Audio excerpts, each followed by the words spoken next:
సకల మాసకామతో పలుకుతో ఇస్తుందో సర్వశక్తివంతుని దేవా మీకు అక్కడ చేర్చుకుంటున్నాం చూస్తుంది కూర్చోవలసిందిగా ప్రతి ఒక్క స్థితిలో ప్రతి ఒక్క పరిస్థితులు తండ్రి ఇప్పుడు ఎక్కడ దేవా వెనుక వైపు తిరగకుండా తట్టు తిరగకుండా తండ్రి ఆటంకాలు సమస్యలు తండ్రి దేవా ఇబ్బందులు తండ్రి ఎప్పటికప్పుడు తలెత్తే అవకాశం ఉంది తండ్రి అయినా కానీ తండ్రి ముందుకు మాత్రమే మా చూపు ముందుకు మాత్రమే తండ్రి ముందుకు మాత్రమే ప్రయాణం తండ్రి చేయగలిగే విధంగా సాయం చేస్తుంది కొద్ది పరిశుద్ధాత్మ పాటల ప్రార్థన ద్వారా వాక్యం మీ యొక్క నామగారు పచ్చిపోయిన పరిశుద్ధాత్మ దేవం చేసి గురి ద్వారా తండ్రి ఘనత మహిమ ప్రభావం మీరే పొందుకోవాల్సిందిగా మోసము చేతులు ప్రతి పరిశుద్ధాత్మ దేవ ఏ పరిశుద్ధ నామం విడిచిన తండ్రి ఆమేన్ ఆమేన్.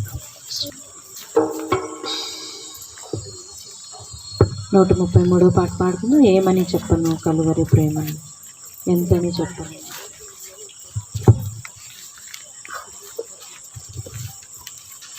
ఏమని చెప్పను కలువరి ప్రేమను, ఎంతని చెప్పను ఆ ప్రేమ లోతును.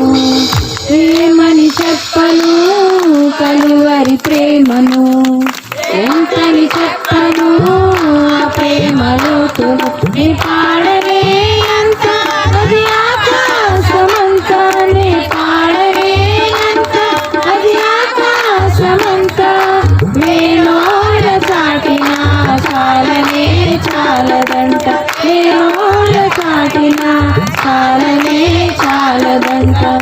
ఏమని చెప్పను కలువరి ప్రేమను, ఎంతని చెప్పను ఆ ప్రేమ లోతును.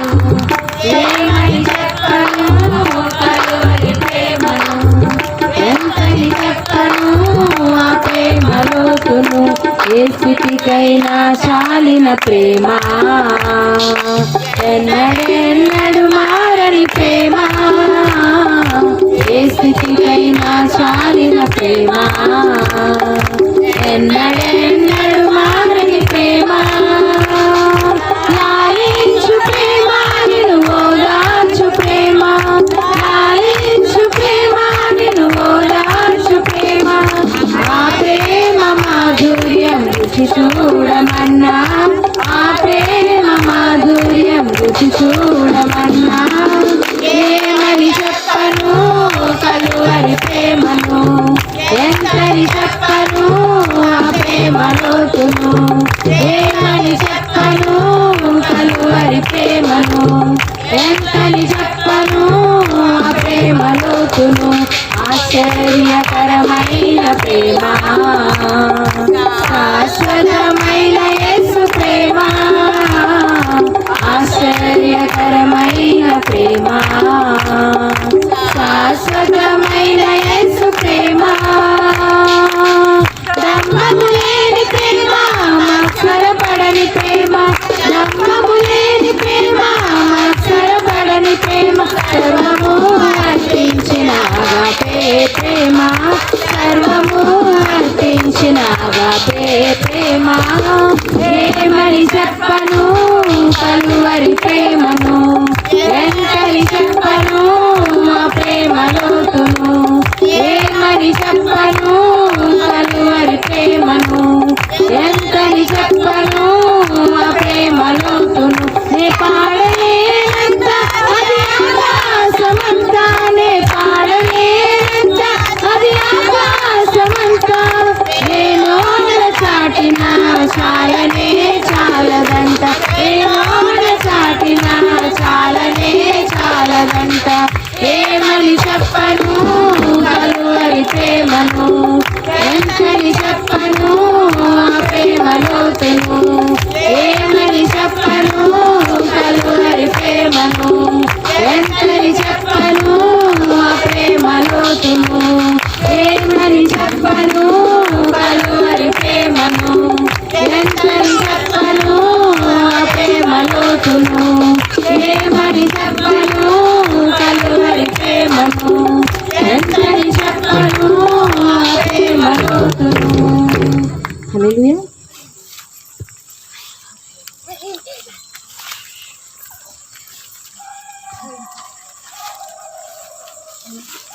నూట 31వ పాట పాడుతున్నాం. నా యేసు నీ సన్నిధిలోనే ఎంతెంతో హాయి. నా యేసుని సన్నిధిలోనే ఎంతెంతో హాయి, అది ఎంతెంతో హాయి నేనానందింతును పగలూరే నేనానందింతును పగలూరే యేసుని ఆలోకం ఎంతో సుందరం ఎంతో ఆనందం బ్రతుకంతా ఆనందం యేసుని ఆలోకం ఎంతో సుందరం ఎంతో ఆనందం బ్రతుకంతా ఆనందం నా యేసుని సన్నిధిలోనే ఎంతెంతో హాయి అది ఎంతెంతో హాయి నేనానందింతును పగలూరే నేనానందింతును పగలూరే పాపినైన నన్ను చూసి పరము వీడి భూమిలోకొచ్చి ప్రాణాలే బలించి పాపమే తొలగించి పాపినైన నన్ను చూసి పరము వీడి భూమిలోకొచ్చి ప్రాణాలే బలించి పాపమే తొలగించి తన నామము గణపరచుటకు నాకు సమయం ఇచ్చాడు తన నామము గణపరచుటకు నీకు సమయం ఇచ్చాడు సిలువ ధ్వజము పైకెత్తి లోకమంత చాటెదను సిలువ ధ్వజము పైకెత్తి లోకమంత చాటెదను నా యేసుని సన్నిధిలోనే ఎంతెంతో హాయి అది ఎంతెంతో హాయి నేనానందింతును పగలూరే నేనానందింతును పగలూరే యేసుని ఆలోకం ఎంతో సుందరం ఎంతో ఆనందం బ్రతుకంతా ఆనందం యేసుని ఆలోకం ఎంతో సుందరం ఎంతో ఆనందం బ్రతుకంతా ఆనందం నా యేసుని సన్నిధిలోనే ఎంతెంతో హాయి అది ఎంతెంతో హాయి నేనానందింతును నేనానందింతును పగలూరే పరిశుద్ధ పరివారంతో పరవశించు ప్రదేశంలో ప్రవేశించే అవకాశం పేదానికి ఇచ్చాడు పరిశుద్ధ పరివారంతో పరవశించు ప్రదేశంలో ప్రవేశించే అవకాశం పేదానికి ఇచ్చాడు పావనాత్మ సన్నిధిలోనే ఆడి పాడి పరవశముంది పావనాత్మ సన్నిధిలోనే ఆడి పాడి పరవశముంది తరతరాలు తండ్రితోనే నేనానందించును తరతరాలు తండ్రితోనే నేనానందించును నా యేసుని సన్నిధిలోనే ఎంతెంతో హాయి అది ఎంతెంతో హాయి నేనానందించును పగలూరే నేనానందించును పగలూరే యేసుని ఆలోకం ఎంతో సుందరం ఎంతో ఆనందం బ్రతుకంతా ఆనందం యేసుని ఆలోకం ఎంతో సుందరం ఎంతో ఆనందం బ్రతుకంతా ఆనందం యేసుని ఆలోకం ఎంతో సుందరం ఎంతో ఆనందం బ్రతుకంతా ఆనందం యేసుని ఆలోకం ఎంతో సుందరం ఎంతో ఆనందం బ్రతుకంతా ఆనందం హల్లెలూయా.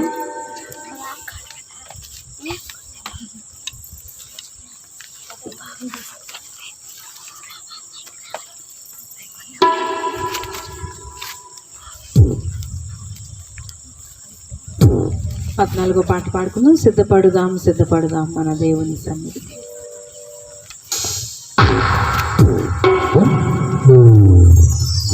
సిద్ధపడుదాం సిద్ధపడుదాం మన దేవుని సన్నిధికై సిద్ధపరచుదాం సిద్ధపరచుదాం మన హృదయము ప్రభు కొరకై సిద్ధపడుదాం సిద్ధపడుదాం మన దేవుని సన్నిధికై సిద్ధపరచుదాం సిద్ధపరచుదాం మన హృదయము ప్రభు కొరకై సిద్ధ మనసను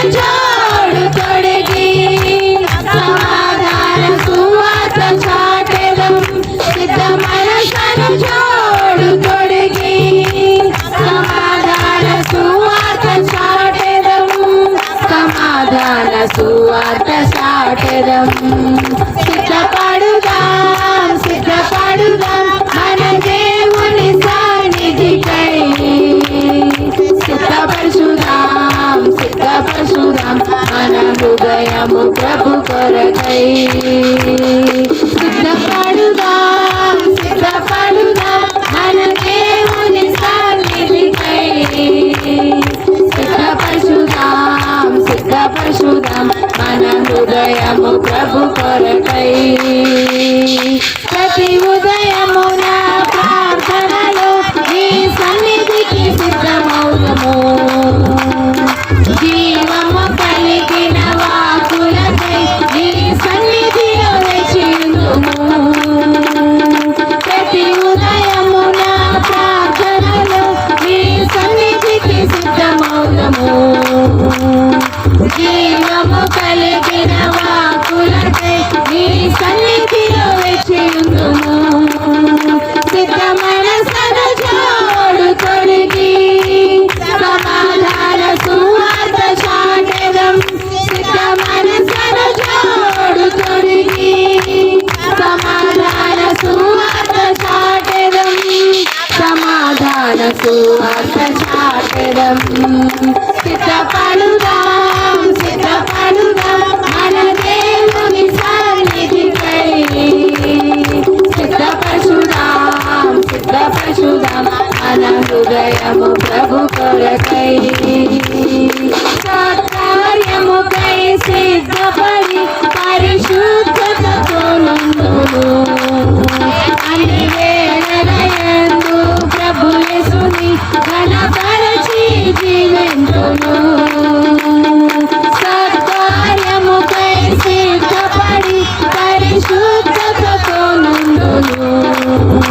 అన్ని వేళలయందు ప్రభు యేసుని ఘనపరచి జీవింతును. సిద్ధ మనసును జోడు తొడిగి సమాధాన సువార్త చాటెదం. సిద్ధ మనసును జోడు తొడిగి సమాధాన సువార్త చాటెదం. సమాధాన సువార్త చాటెదం.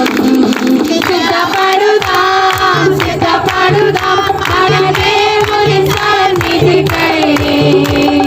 సిద్ధపరచుదాం సిద్ధపరచుదాం మన హృదయము ప్రభు కొరకై. సిద్ధపడుదాం సిద్ధపడుదాం మన దేవుని సన్నిధికై. సిద్ధపరచుదాం సిద్ధపరచుదాం మన హృదయము ప్రభు కొరకై. బుద్ధిని కలిగి రాకడకై మెలకువతో నేనుందును. నీ రాజ్య సువార్తను ప్రకటించి ప్రతి వారిని సిద్ధపడుతును. బుద్ధిని కలిగి రాకడకై మెలకువతో నేనుందును. నీ రాజ్య సువార్తను ప్రకటించి ప్రతి వారిని సిద్ధపడుతును. సిద్ధ మనసును జోడు తొడిగి సమాధాన సువార్త చాటెదం. సిద్ధ మనసును జోడు తొడిగి సమాధాన సువార్త చాటెదం. సమాధాన సువార్త చాటెదం. సిద్ధపడుదాం సిద్ధపడుదాం మన దేవుని సన్నిధికై. సిద్ధపరచుదాం సిద్ధపరచుదాం మన హృదయము ప్రభు కొరకై. సిద్ధపడుదాం సిద్ధపడుదాం మన దేవుని సన్నిధికై.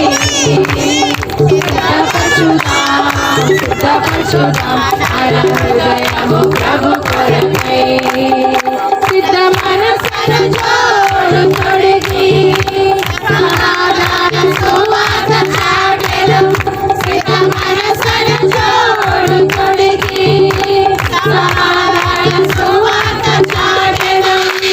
సమాధాన సువార్త చాటెదం.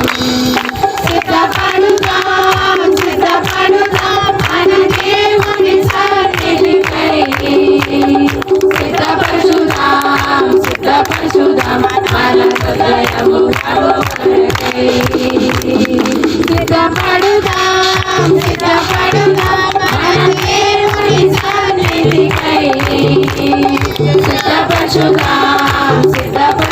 మన హృదయము ప్రభు కొరకై సిద్ధపడుదాం సిద్ధపడుదాం మన దేవుని సన్నిధికై సిద్ధపడుదాం సిద్ధపడుదాం మన హృదయము ప్రభు కొరకై.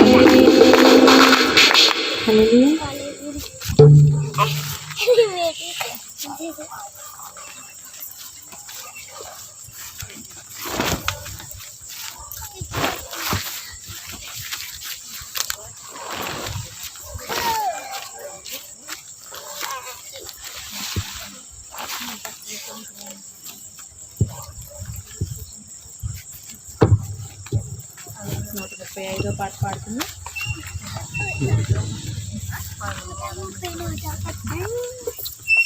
135వ పాట శ్రేష్టమైన నామం, శక్తి కలిగిన నామం. ఆఖరి పాట అందరం పాడదాం.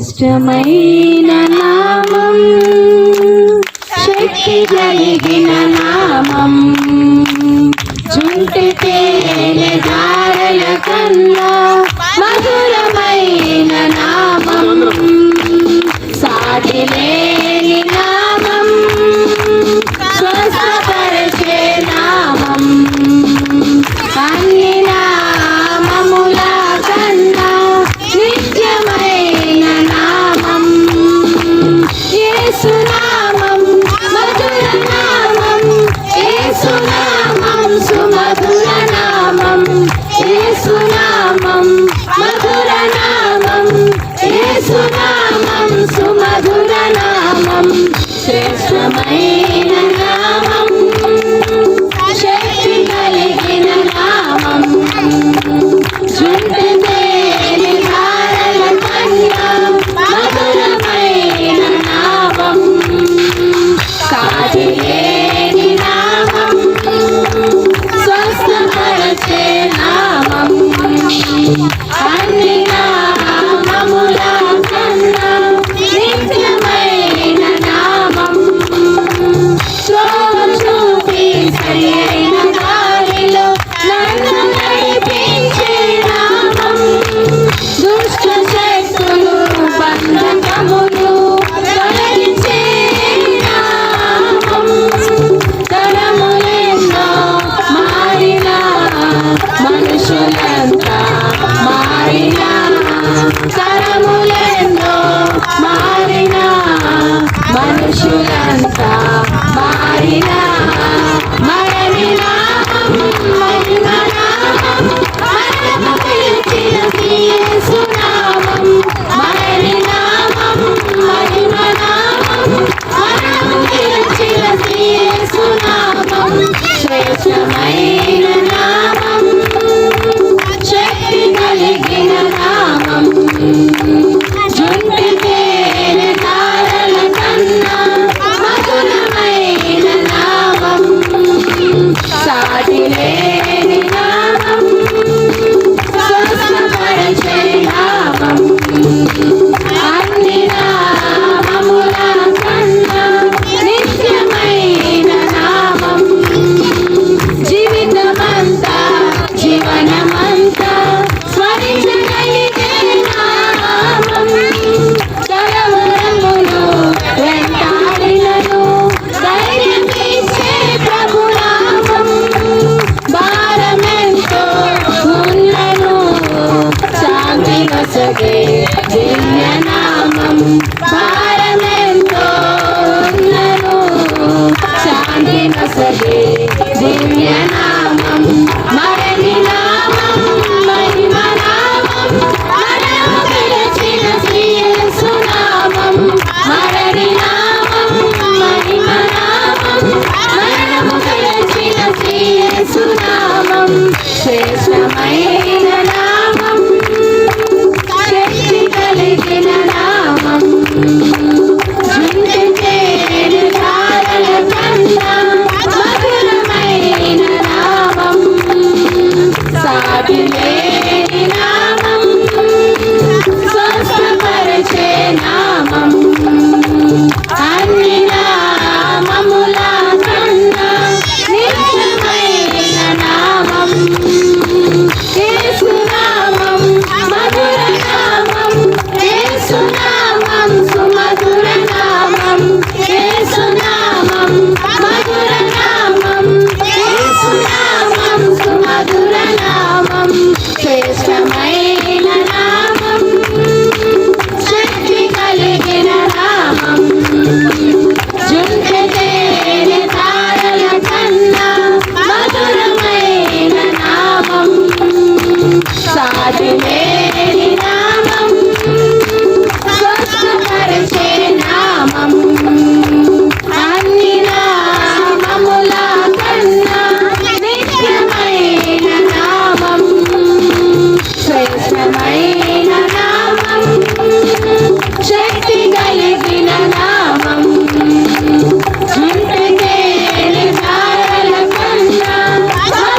సాంఘిక స్వాగతం వెళ్దాం. మనం ప్రార్థన.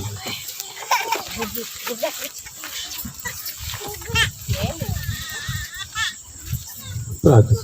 సకలమైన ఆశీర్వాదములకు కాణముద్ర పరలోకపు తండ్రి సందేశిందేవా మీకు అక్కడ చేర్చుకుంటున్నాం. తొమ్మిది సందేహించవలసిన ప్రతి ఒక్క పరిస్థితుల్లో తండ్రి దేవా నువ్వు తండ్రి దేవా అపజయాన్ని కాదు తండ్రి, ఆటంకాలు కాదు తండ్రి, ఇబ్బందులు కాదు తండ్రి, మేము దేవా జయం పొందుకోవటానికి తండ్రి, జయించటానికి తండ్రి, జయించి ముందుకు సాగటానికి తండ్రి సిద్ధంగా ఉన్న పరిశుద్ధాత్మ. ఎందుకంటే తండ్రి నువ్వు మరణాన్ని జయించి నువ్వు తండ్రి నువ్వు మాతో ఉన్నప్పుడు తండ్రి నువ్వు వెంబడిస్తున్నావు తండ్రి, సమస్యను కూడా జయించగలగాలి తండ్రి దేవా.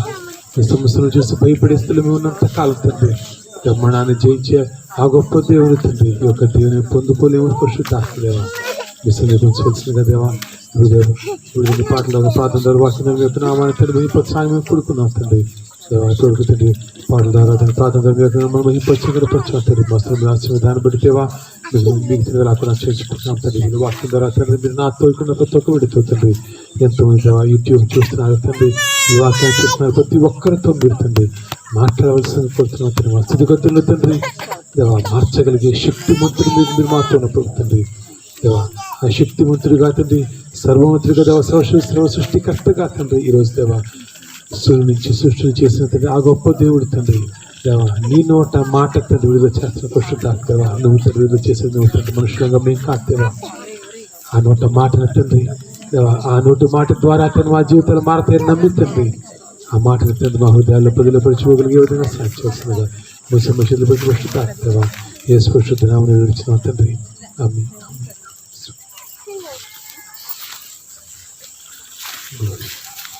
మనం ఒక్కొక్క రోజుగా మనం సముద్రాలు కూడా అయిపోతాయి కూడా, కానీ ఒక మాట గుర్తుపెట్టుకోండి, లాస్ట్ ఇయర్ ఇదే సమయంలో మనకి వైరస్ ఎఫెక్ట్ అవటం మొదలుపెట్టింది. మళ్ళా తిరిగి అంటున్నారు, కానీ మనకు తెలుసు ఎవరైతే మనం భయపడి దేవుని దూరమయ్యామో ఖచ్చితంగా సమస్యలు ఎదురు చూసాం. మనం దేవునికి దూరంగా మనకి రక్షణ లేదు. ఎందుకంటే మేము తిరిగాం, మేము నలుగురం చిన్నపిల్లలతో పాటు నలుగురం మేము తిరగని ప్రదేశం లేదు. ఆ ఊళ్ళ దగ్గర నుంచి రకరకాల ప్రాంతాలు కాకినాడ ప్రతి ఒక్క ఇంటికి వైరస్ వచ్చిన దగ్గరికి వెళ్ళి ప్లాన్ చేయొచ్చు. మాకేం అలా అంటే ఏంటి, దేవుడు కాపుదల ఉండాలి. మనం ఎంత కాపాడుకుని ఎంత జాగ్రత్త కూర్చున్నా కానీ ఖచ్చితంగా దేవుని యొక్క కాపుదల లేనట్లయితే కనుక మనం భయపడితే మన వెంటే పడుతుంది వైరస్. కాబట్టి వైరస్ని జయించండి. ఏ సమస్య కాదు, దేవుని యొక్క కాపుదలతో మాత్రమే మనం దేన్నైనా జయించగలం. మరణాన్ని సైతం జయించిన ఆ క్రీస్తుని గురించి మనం ఆ చిన్న సమస్యను చూసి పరిగెట్టామా, ఎంత దూరం పరిగెట్టామంటే కుక్కలు చూసి పరిగెడితే ఏం చేస్తే ఒక్క పెద్ద కుక్క వచ్చింది, సింహానికి కుక్క వచ్చింది, లేకపోతే చిన్ని కుక్క వచ్చింది, మనం బాగా పరిగెట్టేది అనుకుంటే కనుక ఖచ్చితంగా పెక్కబట్టం వదలదు. చూసారు ఎప్పుడన్నా? ఏం చేయాలి? కుక్క వస్తే ఏం చేయాలంటారు? కుక్క వస్తే ఏం చేయాలి? మీకు ఫస్ట్ కుక్కని చెప్తాను. కుక్క వస్తే ఏం చేయాలి?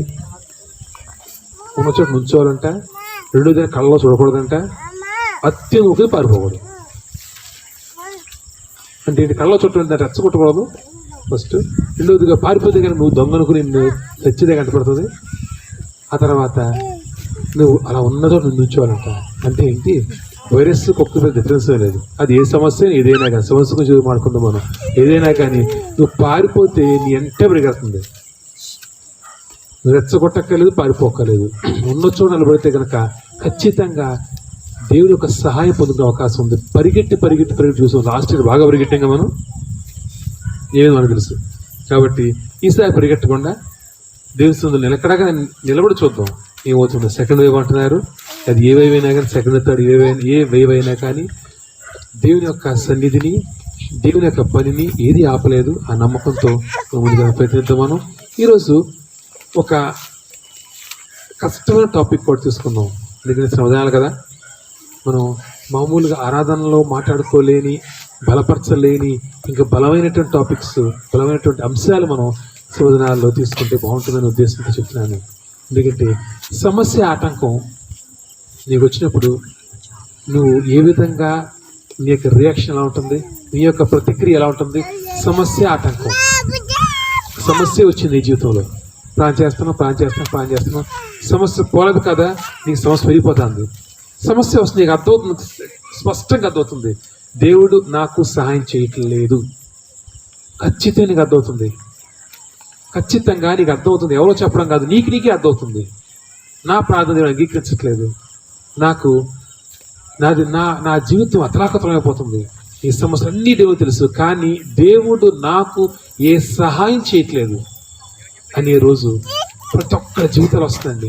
అది మీ జీవితం నా జీవితం అనేది వ్యత్యాసం లేదు. ప్రతి ఒక్కరి జీవితంలో ఆ టైం ఖచ్చితంగా వస్తుంది, ఆ లీన్ ప్యాచ్ ఖచ్చితంగా వస్తుంది.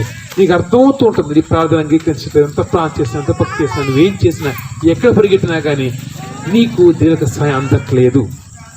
ఖచ్చితమైనటువంటి ఆ రోజు వచ్చి నువ్వేం చేస్తావు, నువ్వేం చేయాలి, ఏం చేస్తావు చూసుకుందాం. మనం మొదటి చూసుకుందాను సామెతల గ్రంథం 24వ అధ్యాయం 10వ. సామెతలు 24వ అధ్యాయం 10వ. శ్రమ దినమున నీవు కృంగిన ఎడల నీవు చేతకాని వాడవగుదువు. ఒక్కటే మాట, శ్రమ దినమున నువ్వు కృంగిన ఎడల. అందరూ తెలుసు కదా, దీంట్లో గొప్ప రాకెట్ సైన్స్ ఏం లేదు. శ్రమ దినంలో ఎవరైతే కృంగిపోతారో, అంటే ఎవరైతే శ్రమ వచ్చింది ఓటమి అంగీకరిస్తారో, శ్రమ వచ్చినప్పుడు ఇబ్బంది పడతారు, శ్రమ వచ్చినప్పుడు శ్రమకి ఇంకా నా జీవితం అయిపోయింది ఎవరు అనుకుంటారో వాళ్ళ జీవితం ఖచ్చితంగా అయిపోతుంది. అది నేను చెప్పేది కొత్త మాట, ఆలోచించండి. అనారోగ్యం, కాలు నొప్పో, చేయి నొప్పో, కడుపు నొప్పో, ఏదో సమస్య, పెద్ద సమస్య అనుకున్నప్పుడు హాస్పిటల్లో ఉన్నాం. హాస్పిటల్కి వెళ్ళగానే ఆ డాక్టర్ని చూసో, ఆ హాస్పిటల్ వాతావరణం చూసి నీకు అనుకుంది ఏంటి, నేను అయిపోయాను ఇంకా అనుకుంటే కనుక ఖచ్చితంగా నేను చెప్తుంది బైబిల్ ప్రకారం పక్కన పెట్టండి, సైన్స్ ప్రకారం చెప్తున్నారు. ఎవరైతే కనుక తమ ఆశ వదిలిపెట్టేస్తారో 100% చనిపోయే అవకాశం ఉందంట. ఎవరైతే హోప్ అంటే ఇంక నేను బతకనేమో అని, బతకాలని ఆశ అంటే బతకనేమో ఇంక అయిపోయిన నా జీవితాన్ని ఆశ వదిలిపెట్టేసినాడు 90% చనిపోతాడు. మెడిసిన్ పనికిరాదంట. మీకు తెలుస్తలేదు, డాక్టర్లు ఇప్పుడు చెప్పలేదు, కనుక్కోండి జాగ్రత్తగా. అందుకని డాక్టరు గొప్పకు నీ పేషెంట్కి నీకు ఏ అనారోగ్యం చెప్పడం ఎందుకు, దాయితం కాదు అది. నీకు వచ్చిన అనారోగ్యం తీవ్రత తెలిస్తే కనుక ముందే ప్రాణం లేస్తావు, ముందే ఆశ వదిలేస్తావు. నీ క్యాన్సర్, ఎయిడ్స్ పెద్ద రోగం తెలిసింది నీకు, ముందే అనుకుంటావు ఇంకా నా పని అయిపోయింది అని. ఎప్పుడైతే నువ్వు వదిలేస్తావు నీ ప్రాణాన్ని, ఆటోమేటిక్ ఎన్ని మందులు వాడిని నీ మందులు పనికి రావు. అది నేను కాదు, సైన్స్ చెప్తున్న మాటే ఇది.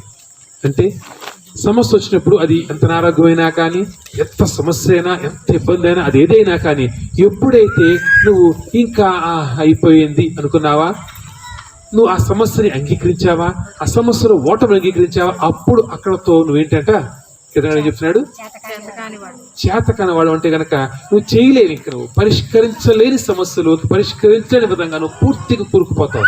ఖచ్చితంగా సమస్య వస్తుంది. దేవుడు ఎక్కడా చెప్పట్లేదు, దేవుడు నమ్ముకుంటే కనుక నీకు ఏ సమస్యలో చెప్పట్లేదు, ఖచ్చితంగా సమస్యలు వస్తాయి. యేసుక్రీస్తుకు సమస్య వచ్చినప్పుడు మరి మీకు నాకు రావా, కానీ మనాన్ని జయించాడు ఆయన. అంటే ప్రతి దాన్ని జయించే అవకాశం ఉంది. ఖచ్చితంగా గుర్తుపెట్టుకోండి, ప్రతి దాన్ని జయించే అవకాశం, మరణాన్ని జయించి చూపించాడు ఆయన. మరణం కన్నా పెద్ద సమస్య ఉంది మనకి. అప్పుల సమస్య, అనారోగ్య సమస్య, కుటుంబ కలహాలు, అది ఏదైనా కానీ మరణాన్ని మించిన సమస్య మనిషికి లేదు.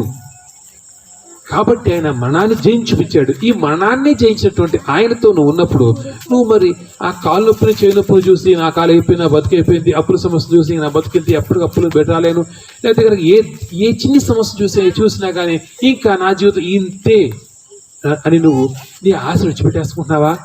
ఎప్పటికీ శ్రమదినంలో ఎవరైతే ఒక్కబొట్టుకుంటారో, శ్రమదినం రోజు ఎవరైతే నిలబడగలుగుతారో, శ్రమదినం రోజు శ్రమని సహించి, పంటి బిగున శ్రమను సహించి, అయ్యా ఈ రోజు నేను ఎలాగైనా కానీ నేను బయటికి వస్తానయ్యా, అవును నిజమే, అది తప్పు కాదు, అది ఏదైనా కానీ నీ సాయం నాకు అందకపోయినా, అది ఏదైనా తర్వాత తెచ్చుకుంటాను, తర్వాత చూసుకుంటాను, దగ్గరికి వస్తాను, ఏదైనా కానీ ముందు మాత్రం సమస్య అప్పుడు నేను చెయ్యి విడిచిపెట్టను, సమస్య అప్పుడు నేను కృంగిపోను. ఇది వాక్యం అనేది పక్కన పెడితే కనుక ప్రతి ఒక్క పెద్దలు చెప్పే మాటే కదా. శ్రమ వచ్చినప్పుడు నువ్వు కృంగిపోతే కనుక నువ్వు ఏమీ చేయలేవు, నువ్వు చేయగలిగి కూడా ఏమీ చేయలేవు. ఆలోచిద్దాం, మనం ఎలా ఉందో మన స్థితి, మన మానసిక స్థైర్యం ఎంతవరకు ఉంది, ఈ మెంటల్ టఫ్నెస్ ఎంతవరకు ఉంది. సమస్య వచ్చినప్పుడు దాన్ని ఎదిరించేదిగా ఉందా, సమస్య రాగానే నువ్వు సమస్య నుంచి పారిపోయేదిగా ఉందా? అది ఏ సమస్య అయినా కానీ మీ జీవితంలో ఏ సమస్య ఉంటే కనుక ఈ మాట నా సమస్య పెట్టుకొని చూడండి. ఎలాంటి సమస్య వచ్చినా కానీ నువ్వు సమస్య నుంచి పారిపోవడం మొదలుపెడితే కనుక ఎట్టి పరిస్థితుల్లో ఆ సమస్య నుంచి నువ్వు దూరం వెళ్ళిపోలేవు. గ్యారెంటీ. నువ్వు సమస్యని నిలబడి జయించాల్సిందే. పారిపోయే అవకాశం లేదండి. ఇంట్లో భార్య భర్త మధ్య గొడవనుకుందాం, నువ్వు ఎంతవరకు పారిపోతావు? ఎప్పుడు తిరిగి వచ్చినా కానీ తిరిగి ఆ సమస్యను తేల్చుకోవాల్సిందే. అప్పుల సమస్య ఎంతవరకు పారిపోతావు? ఎడగిలిపోతావు? తిరిగి వచ్చి అప్పు కట్టాల్సిందే కదా. అది ఏదైనా అనారోగ్య సమస్య, అది ఏ సమస్య అయినా కానీ నువ్వు నిలబడి పోరాల్సిందే. పారిపోతే కనుక అప్పటికి కొంచెం సేపు నీకు తెరిపిస్తున్నావు, కొంచెం ఈజీగా ఉంటుందేమో, తిరిగి దాన్ని రెండింతలు ఎక్కువ సమస్యను తిరిగి వచ్చి భరించవలసిందే. అంటే నువ్వు చేయవలసింది ఏంటి? సమస్య వచ్చినప్పుడు నువ్వు బలంగా నిలబట్టాలని కోరుకుంటున్నాడు. సమస్యలో ఎవరైతే కృంగిపోతారో వాళ్ళు చేతకని వాళ్ళంట. చేతకని వాడిగా దేవుడు ఎందుకు అంత పెద్ద మాట ఎందుకు వాడుతున్నాడు? అంత బాధాకరమైన మాట ఎందుకు వాడుతున్నాడు?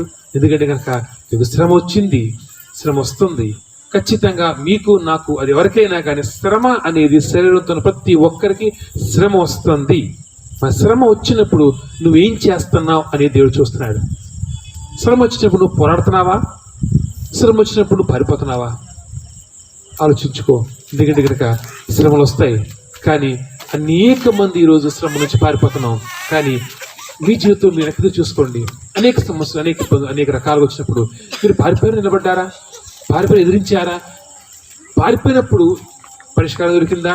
ఎదిరించిపోయినప్పుడు పరిష్కారం దొరికిందా? ఆలోచించుకుందాం. ఒక ఉదాహరణ చూసుకుంటే మనకి ఇంకా బాగా అవుతుంది. యేసేపు జీవితాన్ని మనం దగ్గర నుంచి మరొకసారి చూద్దాం. మనం యేసేపు జీవితం అనేక సార్లు ఎంచుకున్నాం. యేసేపు జీవితం దగ్గర చూసుకుంటే కనుక యేసేపుకి ఒక గొప్ప మంచి ఆంధ్రకర కళ వచ్చిందంట. ఏంటి కళ? ఏంటి? రిఫరెన్స్ తెలిసింది యేసేపు గురించి. యేసేపు ఒక కళ వచ్చిందంట. ఏంటి ఆ కళ? కళ యొక్క సారాంశం ఏంటి? కళకు ఉద్దేశం ఏంటి? ఆ కళలో తన అన్నలు, తన తల్లి తండ్రితో సహా, ఇంకా తల్లి బతికుండా చనిపోతుంది, కానీ తల్లిదండ్రులు సహా ప్రతి ఒక్కళ్ళు యేసేపుకు మొక్కినట్లు, అంటే ప్రపంచం సర్వం అంతా యేసేపుకి మొక్కుతున్నట్లు, అంటే యేసేపు దేవుడు అత్యంత ఉన్నతమైన స్థితిలో దేవుడు చూపిస్తున్నాడు. యేసేపుకి కళ ఒకసారి 2 సార్లు వచ్చింది. దేవుని యొక్క మాట, దేవుని యొక్క పని ఎప్పుడైనా కానీ అది డబుల్ కన్ఫర్మేషన్. 2 సార్లు చెప్తాడు ఆయన. 2 సార్లు కళ వచ్చింది, ఒకే అర్థంతో 2 కళలు వచ్చినాయి. అంటే యేసేపు అర్థం చేసుకున్నది ఏంటి? యేసేపు ఖచ్చితంగా నమ్మింది ఏంటి? దేవుడు నన్ను ఉన్నత స్థితిలో ఉంచుతాడు. దేవుడు ఖచ్చితంగా నన్ను, నా అన్నల కన్నా, నా ప్రతి ఒక్క బంధుజనాంగం కన్నా, అందరికన్నా దేవుడు నన్ను ఉన్నత స్థితిలో ఉంచుతాడు అని ఆ మాటని ఖచ్చితంగా నమ్మాడు. దాంతో యాకోబు కూడా దాన్ని గుర్తుపెట్టున్నాడంట. తిట్టాడు యేసేపు నిజమే, కానీ యాకోబు కూడా దాన్ని గుర్తుపెట్టున్నాడంట. అంటే మొదటిగా దేవుని యొక్క మాటను బట్టి, లేకపోతే కనుక దేవుని యొక్క చిత్తాన్ని బట్టి ఇక్కడ యేసేపు అర్థం చేసుకుంది ఏంటి? యేసేపు గొప్ప ఉన్నతమైన స్థితిలో ఉండబోతున్నాడు. చాలా బాగుంది, అయిపోయింది. ఆ మాటని యేసేపు మనసు లోతుల్లో పెట్టుకున్నాడు. ఆ జీవితం చాలా బాగుంటుంది, ఇంక నేను పెద్దోడు అయిపోతాను, అందులో చాలా పెద్దోడు అయిపోతాను అని మంచి ఆనందంతో చాలా ఆనందంగా ఉన్న రోజుల్లో యేసేపుకి ఒక సమస్య కన్నా ఒక భయంకర విపత్తు వచ్చిన యేసేపుకి. ఏంటిది? యేసేపు అన్నలు యేసేపు మీద కోపంతో, యేసేపు మీద ద్వేషంతో, యేసేపు చంప ఉద్దేశించి ఆ నీరు లేని బావిలు పడేశారంట. ఎలా ఉంటాయంటే నీరు లేని బావి అంటే మీరు ఎప్పుడైనా టీవీల్లో ఎప్పుడన్నా చూసినప్పుడు దిగుడు బావుల్లో పిల్లలు పడిపోయినప్పుడు విన్నారు మీరు ఎప్పుడన్నా? బో తీసిన తర్వాత అది ఫెయిల్ అయిపోతే అక్కడ విడిచిపెట్టేసి అసలు క్లోజ్ చేయాలి, ఎంతో కొంత క్లోజ్ చేయాలని విడిచిపెట్టేస్తే దాంట్లో పడిపోతారు. అంటే ఎంత లోతు ఉంటాయి? చాలా లోతు. అంటే 300 నుంచి 500 అడుగుల లోతుల్లో ఉన్నటువంటి పెద్ద ఆ ఇసుక ప్రాంతంలో అలా తవ్వితే నీళ్ళు రావండి. 100 అడుగులు తవ్వితే నీళ్ళు రావు. ఆ 100 అడుగుల లోతుల్లో నీరు వచ్చినా కొంతకాలం అయిపోతాయి. మళ్ళా ఆ నీరు లేని బావంటే కనుక కొన్ని 100 అడుగుల లోపల ఆ నీరు లేని బావిలో పడిపోయినప్పుడు యేసేపు పడవేయబడ్డాడంటే ఆ ఇసుకలో నుంచి 100 అడుగులు పైకి వచ్చే అవకాశం లేదు అసలు. అంటే మనం అది కూడా మనం అంటే కనుక స్లోగా ఆ ఎండ ప్రాంతంలో మనం నీళ్ళు లేకపోతే కనుక చూడండి, మనం ఇక్కడ ఎండాకాలం మనకి బాగా ఎండాకాలం ఉంటే కనుక ఒక రోజంతా నీళ్ళు తాగకపోతే ఎలా ఉంటుంది? మంచి ఎండాకాలం పొద్దున సాయంత్రం దాకా ఎండలో పనిచేసి నీళ్ళు తాగకపోతే ఎలా ఉంటుంది? కష్టం ఉంటుంది కదా. ఏమవుతుందంటే కనుక లోపల ఆ తేమంతా ఆవిరైపోయి రక్తం సైతం ఆవిరైపోయే స్థితి, కేవలం దాహానికి చనిపోయే పరిస్థితి. ఎన్ని రోజులు కాదు, ఒక్క పొద్దున్న సాయంత్రం దాకా ఆ ఎండకి వేసేపు కొంచెంగా చనిపోయే పరిస్థితి. ఒక్కసారి కొట్టి చెప్పాల అంటే అన్నలకి ఎంత కష్టం చూడండి. కొంచెంగా మరణాన్ని దగ్గరికి వెళ్తున్నటువంటి వేసేపు ఆ టైంలో వేసేపు ఆలోచించండి. ఆ టైంలో వేసే ఉద్దేశం ఏంటి? ఇదేంటయ్యా, నువ్వు దీవిస్తాను, నువ్వు అత్యంత ఉన్నత స్థితిలో ఉంచుతాను, నన్నల కన్నా నా ప్రతి ఒక్క ముందు జనాంగం కన్నా నన్ను తలగా ఉంచుతాను, ఇదేంటి, ఈ సమస్య ఏంటి? ఆ సమస్య ఎప్పుడు ఆలోచించండి. ఏసేపు చుట్టూ చూస్తుంటాడు, ఇంకేమీ లేదు, ఏ అవకాశం లేదు, నీరు దొరికే అవకాశం లేదు. ఈ పడయంగానే యేసేపు అనిపించి ఉంటే గనక ఇంక నా బతుకు అయిపోయింది అనుకుంటే గనక ముందే ప్రాణాలు వేసాడు కదా. ఆలోచించండి, మనకే గనక అంత ప్రాణం పోయే పరిస్థితి వస్తే గనక ప్రాణం ముందు వదిలేస్తాం. ఎందుకు? అర్థమైపోయింది, అంతా చూసావు, అర్థమైపోయింది, ఇంక నాకు చావు తప్ప ఇంకో శరణం లేదు, అర్థమైపోయింది, ఇంక ఎవ్వరు వచ్చి రక్షించే అవకాశం లేదు, ఐడిసిన ఉపయోగం లేదు, కాబట్టి ఇంకా ఆశ వదిలేసి ఓటమి అంగీకరించి ప్రాణం వదిలేసుకుంటావు. యేసేపు ఆ స్థితిలో కూడా తన ఆశని, ఆ స్థితిలో కూడా దేవుని నమ్మకాన్ని విడిచిపెట్టలేదు. కాబట్టి ఇది కనుక అక్కడి నుంచి ఆ శ్రమదన రోజు, అత్యంత ఇబ్బందికర ఆ శ్రమదన రోజు యేసేపు నిలబడి, అత్యంత ముఖ్యంగా గుర్తుపెట్టుకోండి, యేసేపు ఎలాంటి శ్రమదనం అంటే కనుక దేవుడు చెప్పినటువంటి ఆ వాగ్దానం పొందుకోవాల్సిన యేసేపు ఏది? ఆ రోజు యేసేపు ఆలోచించింది ఏంటి? అయ్యో ఆలోచించుండొచ్చు, దేవుడు నాకు చేస్తాను కదయ్యా, ఏది నా దీవెన, నాకు రావాల్సిన ఏది? ఇంకా అర్థం కాని పరిస్థితి, అర్థం కాని దుస్థితి. ఆ దుస్థితిలో కూడా యేసేపు నిలబడ్డాడు. కాబట్టి దేవుడు ఎవరికి సాయం పంపించాడు? ఎట్టి సహాయం వచ్చింది? అన్నలే వాళ్ళు తీసేయండి బయటికి. ఇంక అవకాశం, ఇంక మరణమే, చచ్చిపోవటమే అనుకున్నటువంటి స్థితిలో ఎవరైతే పడేశారో వాళ్ళతోనే తీయించాడు దేవుడు. అంటే నీ శత్రువు కూడా సాయం చేస్తాడు అవకాశం ఉంది. ఎప్పుడు? నువ్వు నిలబడిన రోజు. ఎప్పుడు? నువ్వు సమస్యను చూసి భయపడి, సమస్యను చూసి నువ్వు దూరంగా పారిపోయి, సమస్యను చూసి వాటర్ ముందే కేకరించి నేను అయిపోయాను, నా జీవితం అయిపోయింది అనుకోకుండా నిలబడగలిగితే గనక నీ శత్రువు నుంచి కూడా సహాయానికి ఇప్పించగలడు. కానీ ఎప్పుడు? యేసేపు కనుక అదేంటయ్యా అని దేవుడు తిరస్కరించుంటే, ఇంక నువ్వు చెప్తాగా నాకేం చేయబోయా అని చెప్పి ఆయన్ని తోసేసుకుంటే నువ్వు సాయం చేయగలడా? అవకాశం లేదండి.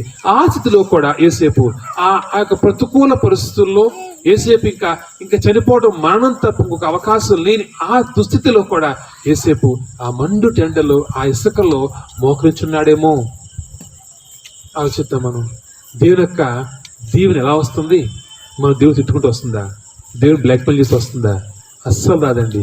నువ్వు సమస్య వచ్చినప్పుడు నువ్వు దేవుడితో అనొచ్చు, అయ్యా నువ్వు గడికి సాయం చేయకపోతే నిన్ను చచ్చి మానేస్తాను, అది తిడతాను, ఇచ్చేస్తాను. ఏమి చేసి దేవుడికి సాయం పొందుకోలేము కదా. మనం అవమానించబడతాం, మనమే దేవుడు కాదు సుమా. సమస్యల వేళ నువ్వు నిలబడినప్పుడు, దేవుని యొక్క మాట సైతం నీ జీవితం నెరవేరిన స్థితిలో నువ్వు దిగజారిపోయిన ఆ సమయంలో నువ్వు నిలకడగా నిలబడగలిగినప్పుడు చాలా కష్టం.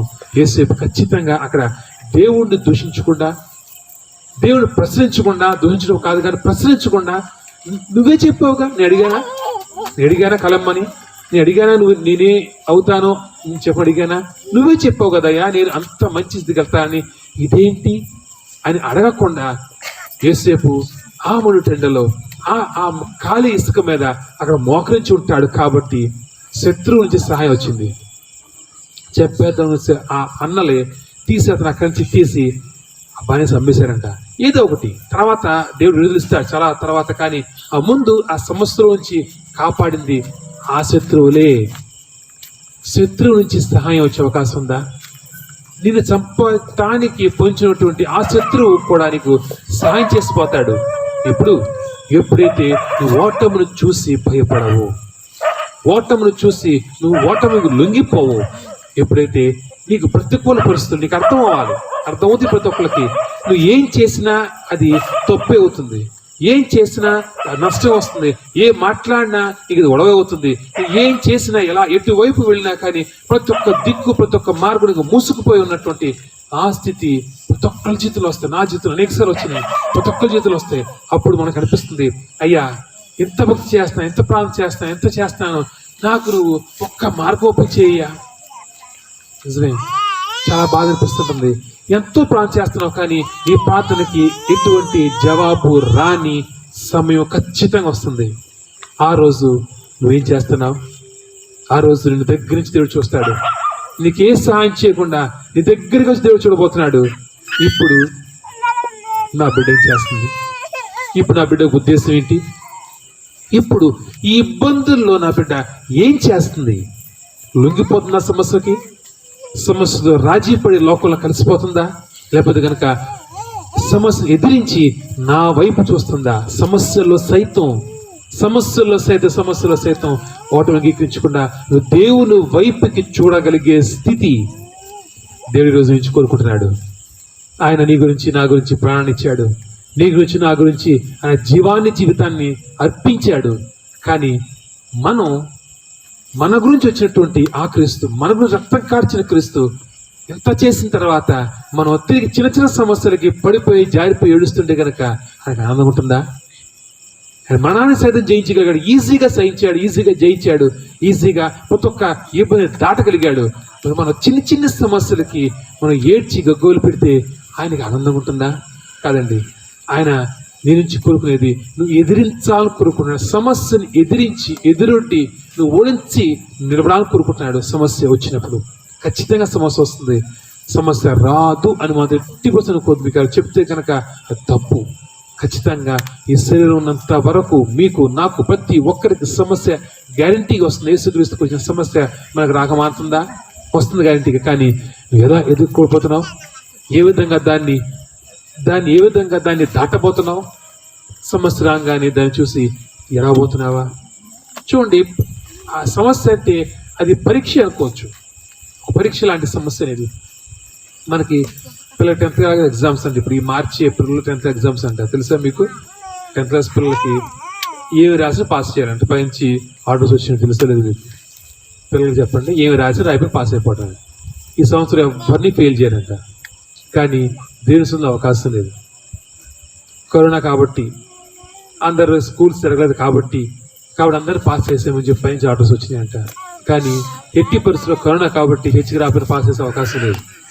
ఇది రివర్స్లో పనిచేస్తుంది. అంటే తిరిగి ఆలోచిస్తే కనుక మీ పిల్లలు 10th క్లాస్ ఇంటర్మీడియట్ ఎగ్జామ్స్ వచ్చినాయి.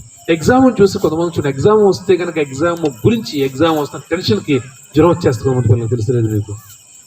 టెన్షన్, అదేదో టెన్షన్ సంవత్సరం ఉండొచ్చు కదా. సంవత్సరం మొత్తం అంత టెన్షన్ ఉంటే కనుక ఎంత మార్కులు వస్తాయి? స్టేట్ ఫస్ట్ వచ్చేస్తుంది కదండి. ఆ 4 రోజుల ముందు టెన్షన్ వచ్చేస్తుంది. నువ్వు ఎంత టెన్షన్ పడినా కానీ ఎగ్జామ్స్ పోతాయి పక్కకి. అప్పుడు ఒక నుంచి ఎగ్జామ్స్ పోవాలని ప్లాన్ చేస్తే ఎలా ఉంటుంది? ఎగ్జామ్స్ పెట్టకూడదయ్యా, ఎగ్జామ్స్ పోవాలయ్యా, అవకాశం ఉందా? మనం చేసిన ప్రార్థన అలాగా. మనం చేసిన ప్రార్థన ఖచ్చితంగా ఒక సమస్య, ఒక ఇబ్బంది అనేది ఒక పరీక్షగా మనం చూసుకుంటే కనుక ఆ పరీక్ష మన జీవితంలోకి వచ్చినప్పుడు ఆ సమస్య పోవాలి కాదు, మొదట నేర్చుకో సమస్య నుంచి. దేవా, ఈ సమస్య నుంచి నువ్వు నాకేం నేర్పించదలుచుకున్నావు? ఖచ్చితంగా మనసుకు బాధ కలిగే మాట నీకు వినిపించి ఉండొచ్చు. ఖచ్చితంగా నీ మనసు ఆ బాధ కూడా వినొచ్చు. ఆ మనసుని గాయపరిచే మాట ఖచ్చితంగా వినిపించి ఉండొచ్చు, నిజమే. కానీ ఆయన్ని అనద్దు మాట. ఎందుకంటే కనుక ఆ నీ మనసు గాయపరిచే మాట నీ దాకా రావటం అనేది ఆయన చిత్తమా కాదా? ఏమేమి చూడకుండా ఆయన చిత్తమే. ఆయన చిత్తానికి వ్యతిరేకంగా ఏమీ జరగదు. ఆయన చిత్తం అయ్యి నీ మనసును గాయపరిచే ఒక మాట నీ దాకా వచ్చిందంటే కనుక అది ఆయన చిత్తమే కదా. మొదట ఎందుకు వచ్చిందా మాట? ఆ మాట నీ దాకా ఆయన ఎందుకు పంపించాడు? ఆ మాట వల్ల నీకు ఏ లాభం జరగబోతుంది? ప్రతి ఒక్క స్థితిలో, ప్రతి ఒక్క పరిస్థితులు అది ఏదైనా కానీ నీకు మంచే చేసిపోతుంది. ఒక్కరు గుర్తుపెట్టుకోండి. ఎంత సమస్య అయినా కానీ నువ్వు నిలబడితే కనుక అది నీకు మంచే చేసిపోతుంది. హృదయం గాయపరిచే మాట వినిపించింది, నువ్వు హృదయం గాయపడింది, బాధపడ్డావు, కొంచెం వేడ్చావు, అంతా అయిపోయింది. కానీ దాంట్లో ఎడవద్దని చెప్పడం బాధపడదు చెప్పట్లేదు. కానీ ఆ సమయంలో ఒక్కసారి ఆగి ఆలోచించు. నీకు అది కరెక్ట్గా ఆలోచించగలిగితే కనుక నీకు అది మంచే చేసి వెళ్తుంది. ఖచ్చితంగా నీ మంచి గురించే నీకు దేవుడు ఆ మాటని, ఆ బాధని, ఆ హృదయ వేదనని నీ దాకా పంపించింది నీ మంచి కొరకే. ఇప్పుడు ఆలోచించు, దాంట్లో మంచి ఏంటి? నీ హృదయాన్ని బాధ పెట్టి ఆ మాటలో మంచి ఏంటి? ఖచ్చితంగా అది దాగి ఉంటుంది.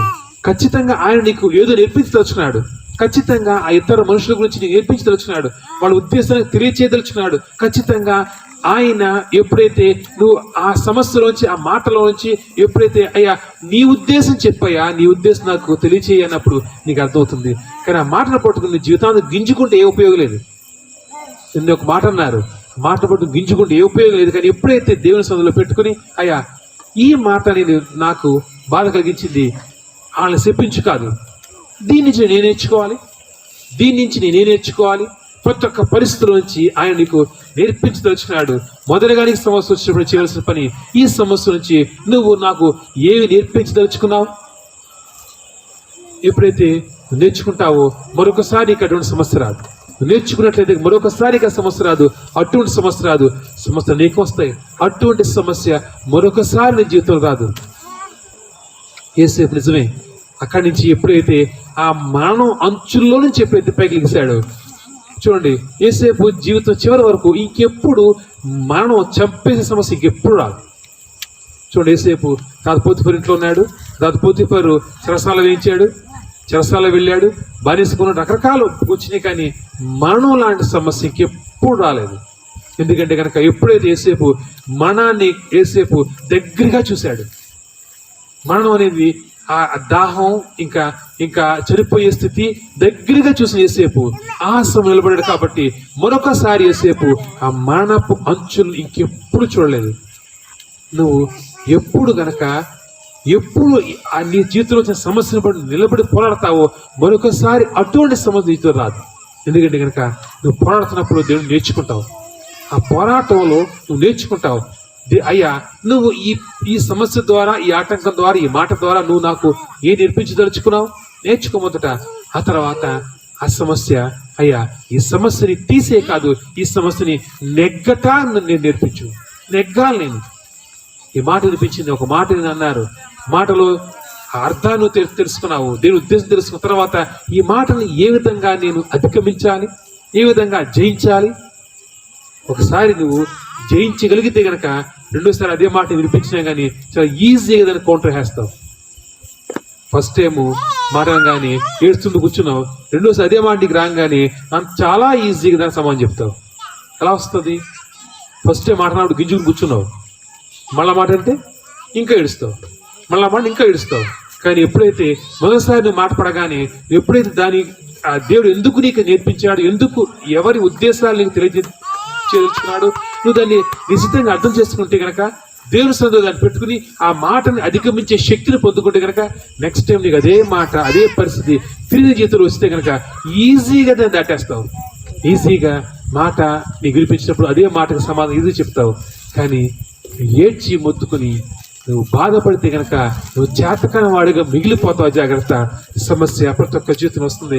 యేసేపు జీవితంలో కూడా గొప్ప వాగ్దానం చేసినటువంటి దేవుడు ఆ వాగ్దానం నాకెందుకు రాలేదని చెప్పి దేవుడి దగ్గర ఎడవలేదు, కంప్లైంట్ చేయలేదు, దేవుడు నాకు చేయలేదు చెప్పి దేవుడు విడిచిపెట్టలేదు. కానీ కానీ కానీ కానీ యేసేపు ఎదురు చూస్తున్నాడు. ఖచ్చితంగా నా దీవెన, దేవుడు నాకు ఏర్పాటు చేసిన ఆ గొప్ప దీవెన నాకు వచ్చి తీరుతుంది అనే నమ్మకం యేసేపుకు ఉంది. ఈరోజు మనకి ఆ నమ్మకం ఉందా? ఖచ్చితంగా దేవుడు వాగ్దానం చేసిన నమ్మదగిన వాడు అనే మాటని నువ్వు హృదయపూర్వకంగా నువ్వు హృదయం నమ్మగలిగితే కనుక నీకు ఒక సమస్య వచ్చినప్పుడు ఎందుకు భయపడుతున్నావు? దేవుడికి వాగ్దానం చేశాడు, నీ బిడ్డల్ని, నిన్ను, నీ కుటుంబాన్ని ఏ సమస్యలు ఇబ్బంది లేకుండా ఉన్నత స్థితికి తీసుకెళ్తాను వాగ్దానం చేశాడు. ఆ వాగ్దానం చేసిన తర్వాత చిన్న చిన్న సమస్యలు వస్తున్నాయి, అప్పుల సమస్య, ఆరోగ్య సమస్య, చిన్న చిన్న సమస్యలు, అశాంతి సమస్యలు వస్తున్నప్పుడు ఆ సమస్యలు ఎందుకు భయపడుతున్నావు? ఆయన చివరి చెప్పేశాడు, చివరి నీకేం జరగబోతుందో చెప్పేశాడు నీకు ఆయన. మరి మధ్యలో ప్రయాణం ఎంతో సమస్యలు ఎన్నో రావచ్చు, కానీ నీకు తెలుసు కదా ఏమవబోతుందో, అంతం తెలుసు కదా. అంతో నీకు వాగ్దానం చేశాడు కదా, నిన్ను ఆయన దీపస్తంభం ఉంచుతాను వాగ్దానం చేశాడు. ఆ వాగ్దానం పొందుకునే ప్రక్రియలోనికి అనేక ఆటంకాలు రావచ్చు, కానీ ఆటంకాల మధ్య పడిపోతే కనుక నువ్వు అంతాన్ని చేరుకోలేవు. యేసేపుకు దేవుడు ఇచ్చిన వాగ్దానం ఏంటి? అంతం. యేసేపు దేవుడు ఇచ్చిన వాగ్దానం ఇప్పుడే కాదు. యేసేపుకి దగ్గర 16-17 సంవత్సరాల వయసులో వచ్చిన ఆ కళ వెంటనే జరుగుతుంది కాదు. ఆ కళ వచ్చిన 16 సంవత్సరాల తర్వాత దేవుడు ఆ కళను యేసేపు జీవితంలో దాన్ని సార్థకం చేశాడు. 16-17 ఇయర్స్ తర్వాత. అంటే యేసేపు చూస్తుంది ఏంటి? దేవుడు నాకు కళ ఇచ్చాడు అంటే దేవుడు ఆడితేడు కాదు. కాబట్టి ఖచ్చితంగా ఆయన మన నెరవేరుతుంది. అంటే ఎప్పటికైనా ఖచ్చితంగా నేను దీవించబడతాను. బలంగా నమ్మాడు, ఖచ్చితంగా దీవించబడతాను. ఈ కష్టం, ఈ బాధ, ఇవన్నీ ఒక్క రోజు ఖచ్చితంగా పోతాయి. ఇది కేవలం ఒక ప్రయాణం మాత్రమే. ఈ కష్టం, ఆ ఇబ్బందులు, ఆ సమస్యలు, ఆ బానిసగా ఉండటం, ఆ కొట్టబట్టం, ఆ చిరసాలు పెట్టబట్టం, ఇవన్నీ యేసేపు ఈజీగా చూస్తున్నాడు. ఎందుకు? కారణం ఏంటి? ఖచ్చితంగా దీవించబడతానని నమ్మకం. మనకు ఆ నమ్మకం ఉంటే కనుక మనం ఆ సమస్య నుంచి భయపడుతున్నాము. కాబట్టి దేవుని చూసి నవ్వుకుంటున్నాడు. నీకు చెప్పాను కదా నేను ఇలా జీవిస్తాను, నేను ఎక్కడ ఉంచబోతుందో చెప్పాను కదా, మరి ఇంకెందుకు ఆ మాటలను బట్టి, ఇంకెందుకు ఆ యొక్క పరిస్థితులను బట్టి, ఇంకెందుకు చిన్న చిన్న అప్పులను బట్టి, చిన్న చిన్న సమస్యలను బట్టి ఎందుకు ఏడుస్తున్నావు? సమస్య దినవందు నువ్వు చేతకాని వాడిగా ఎందుకు ముద్ర పొందుకుంటున్నావు? సమస్యలు రావచ్చు, కానీ సమస్య వచ్చినంతలో మనం దేవుని దూరం చేసుకోకూడదు. యేసేపు జీవితంలో 16-17 సంవత్సరాలు మంచిగా గడిచినాయి. తర్వాత ఇంకో 16-17 సంవత్సరాలు భయంకరమైన సమస్యల మధ్య యేసేపు యొక్క అస్తిత్వాన్ని కోల్పోయాడు. యేసేపు నానేవారు లేకుండా పోయారు. యేసేపుకి తన బంధుమిత్రులు కాదు కదా, అది తన జాతివాయ లేనిటువంటి ఆ ప్రదేశులుగా ఒక భయంకరమైనటువంటి ఇంకొక ప్రాంతంలో చెరసాలలో బానిసగా ఇంకా ప్రధాన ఇబ్బందులు పడ్డాడు. కానీ యేసేపుకి ఒక నిరీక్షణ ఉంది. ఏంటది? ఖచ్చితంగా నేను దీవించబడతాను. దాంట్లో ఏ ఢోకా లేదు. కాబట్టి ఆ శ్రమలో ఉన్నటువంటి ఆ రోజు యేసేపు ఈజీగా శ్రమ దాటగలిగాడు. యేసేపు శ్రమని ఓడించగలిగాడు. శ్రమ యేసేపు ఓడించలేకపోయింది, కానీ యేసేపు శ్రమను ఓడించాడు. కారణం చూడండి, తర్వాత చూస్తే కనుక పోతిఫర్ ఇంట్లో యేసేపు ఒక మంచి స్థితికి వచ్చేసాడు. బాగుంది. ఆ పోతిఫర్ అంట తన కుటుంబంలో ప్రతి ఒక్కటి, అంటే కుటుంబం, భార్య బిడ్డలు తప్ప ఇంకా ప్రతి ఒక్కటి యేసేపుకి అప్పచెప్పేశారంట. అసలు పోతిఫర్ ఎంత సంపాదిస్తున్నాడు, ఎంత ఆస్తుంది, ఏమవుతుంది, ఏమి లెక్కలు కూడా చూసుకోకుండా మొత్తం యేసేపు చెప్పేశారంట. యేసేపు స్థితి ఇలా మారిపోయింది. గృహ నిర్వాహకుడు అంట, మంచి పొజిషన్లో వచ్చాడు. అప్పుడు యేసేపుకి తిరిగి ఆ పాపం, లేకపోతే తిరిగి ఒక పరీక్ష, లేకపోతే తిరిగి యేసేపుకి ఒక సమస్య వచ్చింది. ఏంటో సమస్య? పోతిఫర్ భార్య పాపం చేయమని ప్రోత్సహించడానికి పక్కన పెడితే బ్లాక్ మెయిల్ చేస్తుంది. ఎలాగా? ఇప్పుడు గనక నువ్వు నా మాట వినకపోతే కనుక చూసుకో, నిన్ను పోతిఫర్ చెప్పి చెరసాల వేయించేస్తాను. యేసేపు ఆలోచించాల్సిన మాట ఏంటి? ఇంత కష్టపడ్డానే, ఇప్పటికి 10 ఏళ్ళు అయిపోయింది. ఈ 10 ఏళ్లలో ఎలాగోలా పోతిఫర్ యొక్క నమ్మకాన్ని గెలుచుకున్నాను, నేను చేసింది మొత్తం మంచి అయింది, ఇప్పుడు బాగుంది. ఇప్పుడు నా స్థితి, ఆన్న ఏ పని చేయకుండా మంచి మంచి బట్టలు వేసుకుని అలా అజమాయిషి చేస్తూ అలా హ్యాపీగా బతికేస్తాను. ఇప్పుడు నా స్థితి బాగుంది. ఇప్పుడు ఒక్క చిన్న తప్పు, ఒక్కసారి కళ్ళు మూసుకుని ఆవిడ చెప్పిన మాట వింటే చాలు, అయిపోతాను. ఈ ఒక్కసారి అయ్యా ఎలా తప్పు చేస్తాను, ఏదో ఒక్కడు వదిలేసుకోయ్యా అని అంటే కనుక చాలు, నేను నా జీవితం హ్యాపీగా గడిచిపోతుంది. పోతిఫర్ కుటుంబంలో పోతిఫర్తో పాటు ఆనందకరమైన జీవితం, నేను పొందుకున్నటువంటి ఈ జీవితాన్ని నేను కోల్పోవడం అవసరం లేదు అని ఆలోచించుంటే, అక్కడ యేసేపు కనుక నా కష్టంతో నేను ఎంతో ప్లాన్ చేసి ఇప్పుడు ఈ స్థితికి వచ్చాను అనుకుంటే కనుక, యేసేపు అనుకునేవాడు ఎంత కష్టం వచ్చాను, ఇప్పుడు పోతిఫర్కి తెలిస్తే కనుక, పోతిఫర్ తిరస్కరిస్తే కనుక ఇప్పుడు తిరిగి నేను నా జీవితం చేస్తాను పోతుంది, అక్కడి నుంచి మళ్ళా ఎలా వస్తాను పైకి అని అనుకునేవాడు. కానీ యేసేపు అనుకుంది ఏంటి? నేను కాదు చేసింది, నా కష్టంతో కాదు, నా తెలివితేటలతో కాదు. ఇప్పుడు పోతిఫర్ దగ్గర బానిసగా ఉండవలసిన నేను పోతిఫర్తో పాటు ఒక మంచి స్థితికి వచ్చానంటే కనుక అది నా గొప్పతనం కాదు, కేవలం దేవుడు చేసింది. కాబట్టి నేనేం చేయాలి? నేను ఆ దేవుడు నమ్మకం ఉండాలి. శ్రమ దిన ముందు నేను ఓడిపోను. శ్రమ వచ్చినప్పుడు ఖచ్చితంగా యేసేపు అర్థం, ఇది శ్రమ, ఇది పరీక్ష. ఈ పరీక్షా కాలంలో నేను ఏం తీసుకుంటున్నాం? యేసేపుకి పరీక్షా కాలం వచ్చింది. ఇప్పుడు యేసేపు నిర్ణయం తీసుకోవాల్సిన సమయం వచ్చింది. ఏ నిర్ణయం? ఇటు దేవుడా, లోకమా? అనేక సార్లు మన జీవితంలో నిర్ణయం తీసుకోవాల్సిన పరిస్థితి ఏర్పడుతుంది. శ్రమ నేను ఎంతగా నొక్కేస్తుందంటే కనుక దేవుడి నుంచి దూరం చేసేసేంతగా, దేవుడిని అసహించుకునేంతగా, దేవుడికి నీకు మధ్యన సంబంధాన్ని ప్రశ్నించేదిగా, ఇంకా దేవుడా లోకమా ఒకటి ఎంచుకునేదిగా నువ్వు అనేక సార్లు, లేదా ఒకప్పుడు నువ్వు ఒక జంక్షన్, ఒక కోడల్లో పడిపోతావు. ఇటు దేవుడు, అటు లోకం, ఏది కావాలి? రెండు దొరకవు. ఒకనొక సమయం వస్తుంది నీ జీవితంలో, రెండు లోకంలో ఉంటూ దేవుని ఆరాధించే స్థితి నీకు దొరకదు.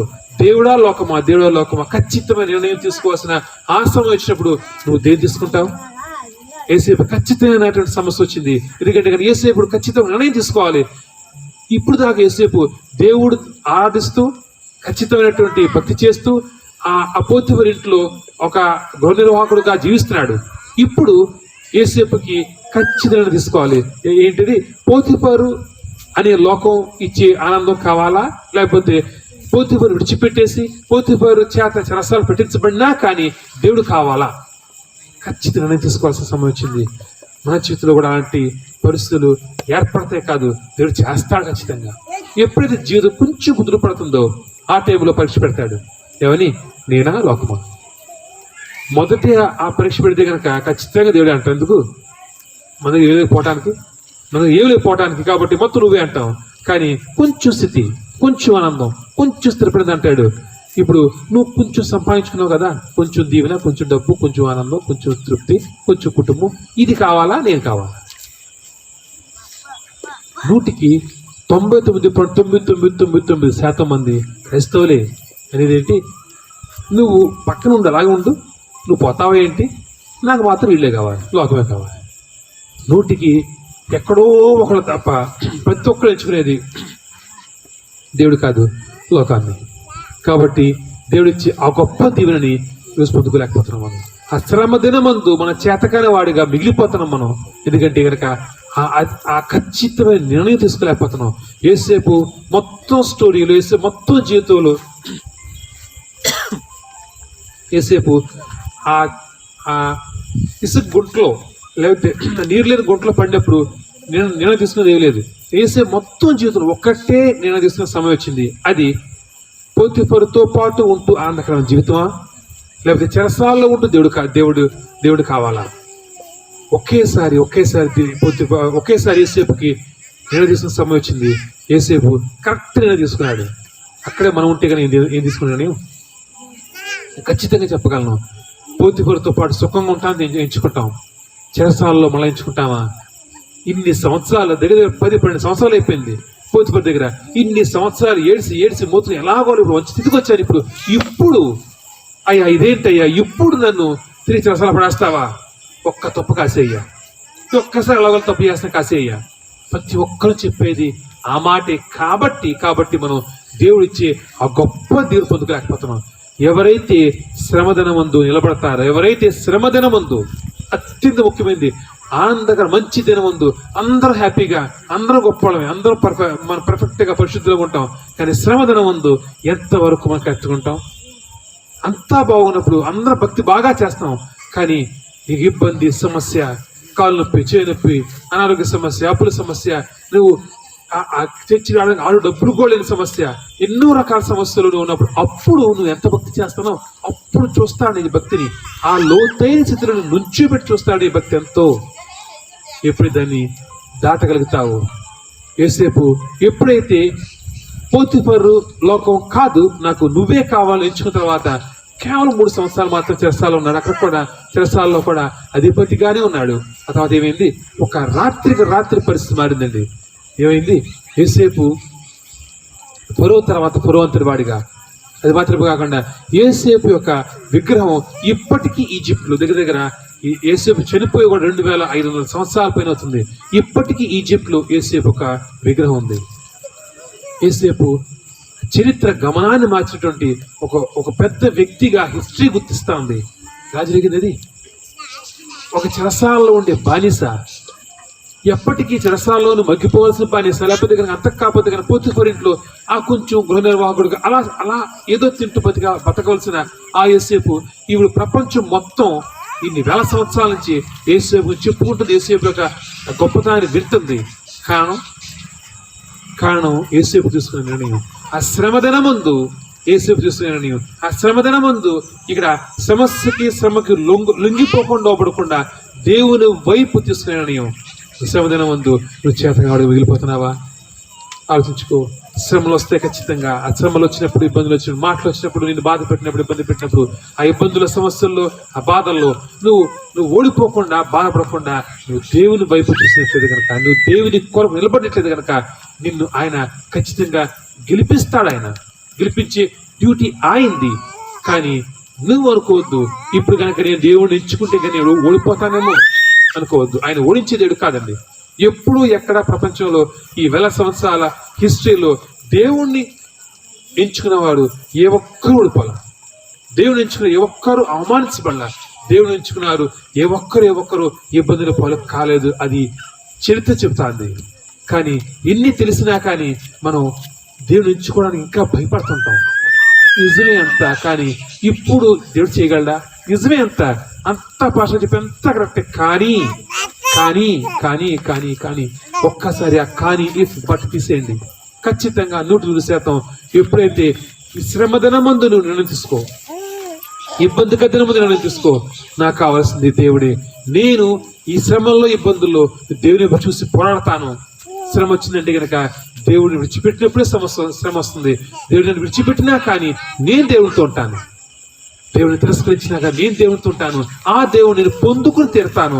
ఖచ్చితంగా 100% ఆయన ఇచ్చే దేవుని నేను పొందుకుని తీరతాను. ఆ తీర్మానం నీతో నీకున్నప్పుడు ఆయన విడిచిపెట్టగలడా? విడిచిపెట్టే దేవుడు కాదండి ఆయన. ఆయన కేవలం పరీక్షించడం గురించి నిన్ను అలా వదులుతాడంతే. ఆ మాట గుర్తుపెట్టుకోండి. ఎప్పుడైతే కనుక తూర్పార పట్టు చూసారా? తూర్పార పట్టు అంటే కనుక చేపలో ధాన్యం వేసి ఆ పొట్టు ధాన్యం ఉన్నప్పుడు దాన్ని గాలి ఎగరేస్తారు, పక్కన ఫ్యాన్ పెడతారు. అది ఆ చాట్లోకి గింజలే పడతాయి, పొట్టు గాలి ఎగిరిపోతుంది. ఆ రైతు ఆ గింజల్ని పై ఎగరేస్తాడు. గింజలు వద్దనా? గింజలు వద్దని కాదు, పొట్టు వద్దని, గింజలు కావాలని పై ఎగరేసినప్పుడు పొట్టు ఏమనుకుంటుంది? రైతుని ఎక్కాలనుకుంటా అనుకుంటుంది. అర్థం కాదు. పొట్టు గింజ ఉంది. రైతు పై ఎగరేస్తున్న చాట్లో ఆ గింజలు పై ఎగరేస్తే పక్కన ఫ్యాన్ పెట్టాడు. పొట్టు ఏమనుకుంటుంది? రైతుని ఎక్కలేదనమాట, ఎగిరిపోతుంది. గింజ నీ రైతుకు కావాలన్నమాట కిందకు వస్తుంది. అంటే ఇక్కడ ఎగరేసే దేవుడు. ఎప్పుడు సమస్య రాగానే ఆ బలహీనంగా దేవుడితో ఉన్నవాళ్ళు అనుకుంటారు, ఆహా దేవుడు వదిలేశాడు అనమాట, నీ అక్క దేవుడిని ఎక్కలేదనమాట, దేవుడు నా కోపించనమాట, ఆయన దేవుడు దూరంగా వెళ్ళిపోతాం. కానీ ఎవరో దేవుడితో బలంగా ఉంటారు వాళ్ళు ఏమనుకుంటారు, ఆ తూర్పార పట్టి ఆ చాటలోంచి పైకి ఎగటంటే కనుక చాట దేవుడిస్తానిది. గింజ నువ్వు అయితే కనుక పైకి ఎగరవేయబడినప్పుడు గాలి సమస్యలు అయితే కనుక ఆ గాలి ఎంత వచ్చినా కానీ నువ్వు జాగ్రత్తగా తిరిగి చాట దగ్గరికి వస్తావు. అంటే తిరిగి దేవుడి సన్నిధి చేరతావు. ఖచ్చితంగా దేవుడు నన్ను విడిచిపెట్టాడు, నేను దేవుడు కావాలి, కేవలం సమస్య ఒక పరీక్ష విడిచిపెట్టాడు అంతే అని నమ్ముతావు. నువ్వు దేవుడు నమ్ముతావు, దేవుడు నమ్ముతాడు. నమ్మకం అనేది ఇచ్చిపుచ్చుకునేది. ఆ నమ్మకంలోనికి ప్రవేశించే ప్రయత్నిద్దామను. ఖచ్చితంగా శ్రమదిన మందు మన చేతకాని వారిగా మారిపోకుండా దీని పొందిన ప్రయత్నం ఉంచుకున్నాము. ప్రార్థన. సకలమే ఆశకామతో పొరలోకి తండ్రి, లోరి దేవా, దేవశక్తి దేవా, మిగతా అక్కడ చేయించుకున్నాం తండ్రి. మీ ఇస్తుంది దేవా, మీ ఇస్తుంది మాధుర్యాన్ని రుచి చూడాలి దేవా. మీ యొక్క దీవెన తండ్రి దేవా ఎప్పుడు ఎక్కడ తండ్రి మేము కోల్పోకూడదు తండ్రి. శ్రమదినం, ఇబ్బందికరతనం అనేకం వస్తాయి తండ్రి దేవా. ఏ శ్రమదినం వచ్చినా కా తండ్రి, ఏ స్థితి వచ్చినా కా తండ్రి, ఎక్కడ తండ్రి ఇప్పుడు దేవా మీరు దిగజారిపోకుండా పోకుండా తండ్రి ముందుకు మాత్రమే సాగడానికి సాయం చేసి ఒక అందరూ సరే నిలబడినాం. ఒక పాట పాడుకుని మనం ముగించుకున్నాం.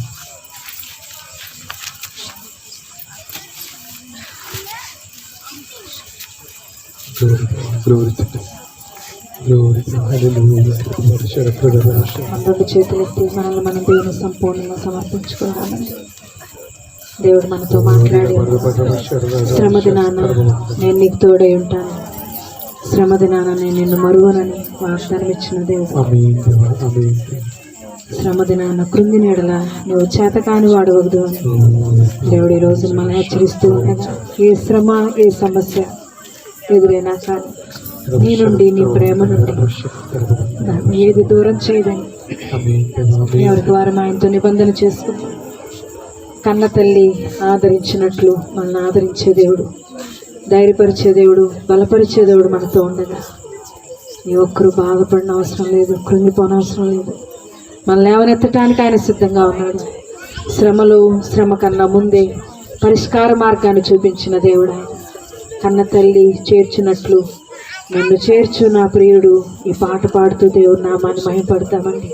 రెండు చేతులు పైకెత్తి మనం దేవునికి సమర్పించుకుందాం. దేవా, మమ్మల్ని ఆదరించే దేవుడు నువ్వు మాతో ఉన్నావు, మమ్మల్ని ధైర్యపరిచే దేవుడు నువ్వు మాతో ఉన్నావు. ఏ భయము ఏ దిగులు మాలోనికి రానివద్దు దేవా. కన్న తల్లి చేర్చునట్లు నన్ను చేర్చునా ప్రియుడా. కన్న తల్లి చేర్చునట్లు నన్ను చేర్చునా ప్రియుడా. హల్లెలూయా హల్లెలూయా హల్లెలూయా హల్లెలూయా హల్లెలూయా హల్లెలూయా హల్లెలూయా హల్లెలూయా.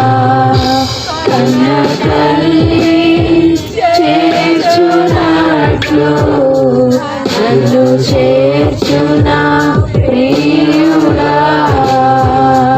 కన్న తల్లి చేర్చునట్లు నన్ను చేర్చునా ప్రియుడా. కౌగిటిలో అందుకొని నా చింతల పాపును. కౌగిటిలో అందుకొని నా చింతల పాపును. కన్న తల్లి చేర్చునట్లు నన్ను చేర్చునా ప్రియుడా. అందరం పాడదాం. కన్న తల్లి చేర్చునట్లు నన్ను చేర్చునా ప్రియుడా. చేపట్టి నడుపును శిఖరముపై నిలుపును. చేపట్టి నడుపును శిఖరముపై నిలుపును. కన్న తల్లి చేర్చునట్లు నన్ను చేర్చునా ప్రియుడా. కన్న తల్లి సంతోషించునట్లు నన్ను చేర్చునా ప్రియుడా. హల్లెలూయా హల్లెలూయా హల్లెలూయా హల్లెలూయా హల్లెలూయా హల్లెలూయా హల్లెలూయా హల్లెలూయా. కన్న తల్లి చేర్చునట్లు నన్ను చేర్చునా ప్రియుడా. కన్న తల్లి చేర్చునట్లు నన్ను చేర్చునా ప్రియుడా.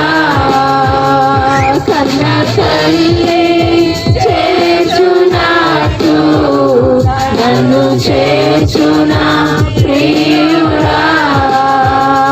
కన్న తల్లి చేర్చునట్లు నన్ను చేర్చునా ప్రియుడా. దేవుడి దేవా, దేవుడి తండ్రి దేవా, కన్న తల్లి చేర్చినట్టు తండ్రి దేవా, కన్న తల్లి ఈ విధంగా తండ్రి చూస్తున్నా తండ్రి, అంతకన్నా గొప్పగా తండ్రి, అంతకన్నా క్షేమంగా తండ్రి, అంతకన్నా తండ్రి దేవా మా గురించి ఆలోచిస్తూ తండ్రి. కన్న తల్లి గురించి ఒకసారి తండ్రి మా తిరస్కరించేమో కాదు తండ్రి, కానీ దేవా నువ్వు తిరస్కరించే దేవుడు కాదు దేవా. తండ్రి ఎవరు మమ్మల్ని మర్చిపోయినా తండ్రి, ఎవరు మమ్మల్ని తండ్రి విడిచిపెట్టినా తండ్రి, నువ్వు మాత్రం విడిచిపెట్టి మర్చిపోయేవాడు కాదు తండ్రి.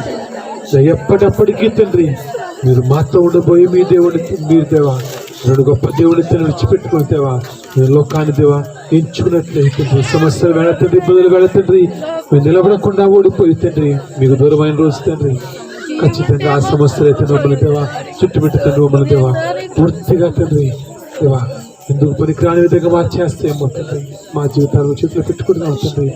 రాబోయే రోజుల్లో తండ్రి పరిస్థితులు ఇంటి నుంచి మారినా కాదు తండ్రి దేవా ఖచ్చితంగా తండ్రి మీ సందులో నిలబడిన ఏ ఒక్కరికి తండ్రి ఏ వైరస్ ఏ ఇబ్బంది ఏది రానివ్వవు తండ్రి.